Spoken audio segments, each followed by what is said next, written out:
50 రోజులు ఒక మనిషి ఒక అడుగుతో ప్రారంభమై వేల అడుగులతో లక్షలాది కార్యకర్తల్ని వందలాది అనుచరులను వెంటేసుకొని ఈ కార్యక్రమాన్ని దిగ్విజయంగా 50వ రోజు పూర్తి చేసిన సందర్భంగా 1వ డివిజన్లో ఈరోజు భారీ ఎత్తున ఆదరాభిమానాలు లభిస్తున్నాయి ప్రజల నుంచి.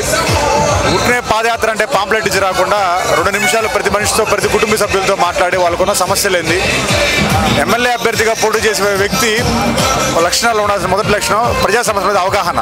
ఆయన నియోజకవర్గంలో ఎక్కడెక్కడ ఏ సమస్యలు ఉన్నాయని ఒక పూర్తి అవగాహనతో ఈ కార్యక్రమాన్ని కోటరెడ్డి శ్రీధర్ గారు రూపొందించాడు. ఆ కార్యక్రమంలో భాగంగా దిగ్విజయంగా 50వ రోజు పూర్తి చేసుకుంటుంది. ఇదే విధంగా మరొక 100 రోజుల్లో నెల్లూరు రూరల్ నియోజకవర్గం మొత్తం తిరిగి ఆయన పూర్తి నెల్లూరు రూరల్ నియోజకవర్గం మీద ఏ మూల ఏ సమస్య ఉంది, ఏ కాలనీలో ఎటువంటి ఇష్యూస్ ఉన్నాయి అని పూర్తిగా ఒక ప్రణాళిక సిద్ధం చేసుకొని ఆ తర్వాత దాని డెవలప్మెంట్ విషయం మీద ఎమ్మెల్యే గారితో చర్చించి పూర్తిగా అభివృద్ధి ధ్యేయంగా ఈ పాదయాత్ర ముందుకు సాగుతుంది. ఈ కార్యక్రమంలో మేమందరం భాగస్వామి కావడం ఒక అదృష్టంగా భావిస్తున్నాం. ఎందుకంటే మేము కూడా నియోజకవర్గం అంతా తిరిగి ప్రజలు కొత్త పరిచయాలు, నియోజకవర్గం మొత్తం మీద ప్రజా సమస్యల మీద మాకు పూర్తి అవగాహన కలిగే కార్యక్రమం ఇది విజయవంతం అవుతున్నందుకు మేమందరం సంతోషిస్తున్నాం. మీరు ప్రత్యేక శ్రద్ధ తీసుకుంటున్నట్టున్నారు, కట్అవుట్స్లో కానీ అంతా మీరే కనిపిస్తున్నారు.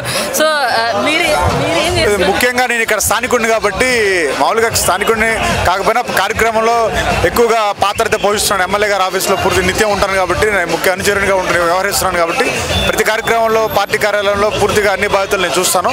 అదేవిధంగా ఈరోజు ముఖ్యంగా నా ఏరియా మా ఇల్లున్న ఏరియా కాబట్టి కొంచెం కట్అవుట్లు ఫ్లెక్సీలు ఎక్కువ పెట్టి జనాల గ్యాదరింగ్ అవన్నీ చూసుకోవడం జరుగుతుంది.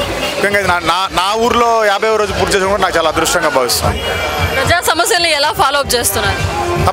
ఇద్దరు నుంచి ముగ్గురు పిఎల్ని పెట్టి ప్రతి ఇంట్లో వాళ్ళ సమస్యలు, వాళ్ళ ఫోన్ నెంబర్స్ ఇష్యూ మీద దాన్ని పూర్తిగా బేసిక్ ఐడియా రాసుకొని వాళ్ళ ఫోన్ నెంబర్ తీసుకొని 3 రోజుల తర్వాత మళ్ళీ మా ఆఫీస్ నుంచి ఒక టీం వాళ్ళకి ఫోన్ చేసి అమ్మ మీకు సమస్య ఇది మేము చేయగలుగుతాం, ఇది మేము చేయలేం, దీనికోసం మళ్ళీ మేము తిప్పుకోవడం కాబట్టి ఇది చేయగలుగుతాం, ఇది చేయగలిగే సమస్యని మళ్ళీ మా సైడ్ నుంచి అధికారులకు మా పిఏలో ఫార్వర్డ్ చేసి వాళ్ళ ద్వారా నేరుగా కస్టమర్ ఆ ప్రజల నెంబర్ వాళ్ళకి ఇచ్చేసి నేరుగా పంపించే కార్యక్రమం చేస్తున్నాం, పరిష్కరించే కార్యక్రమం చేస్తున్నాం.